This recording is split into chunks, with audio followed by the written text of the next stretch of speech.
Well, the funny thing is, it's not the kind of stereotypical little kind of avant-garde sort of crazy businesses in West Coast California. I talk a lot about sort of big institutions, you know, the Royal Mail in the UK, the police force in a number of parts of the UK. Big organisations are struggling with this, also recognise that, you know, the great thing is actually they can make their businesses better. So not only do they get more efficient and more effective at social media, but actually make some better businesses. They become much more faster, much more responsive, much more agile, much more collaborative. And these are all really good things to be as a business anyway. And my sort of basic view is if you get those things right, the social media, it kind of works out for itself. Trust. Now, what you realise actually is that, you know, most organisations do not operate a kind of high trust culture. They just simply don't trust their people to make decisions, you know, without having to refer them to layers and layers of management. Now, the reality is, if we're going to use social media to its best, we've got to work quickly. We have to let people make decisions on the ground, make decisions in reasonably close to real time without having to check with 7 managers, 4 lawyers, a head of compliance, etc., etc. So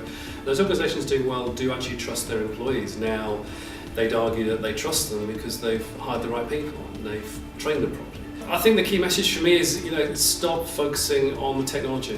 We're not dealing with a technology trend, we're dealing with a social and cultural trend. And I think it's the key thing. So don't get too hung up on the apps and the weird technology and the strange language and the jargon. Some people will have you living in that space, but actually you're dealing fundamentally with people's behaviour, you're dealing with culture, dealing with organisations. These are kind of big fundamental things that haven't really changed for decades. So I think, you know, so don't get bamboozled by the technology. Focus on the big issues, and I think you'll thrive in this space.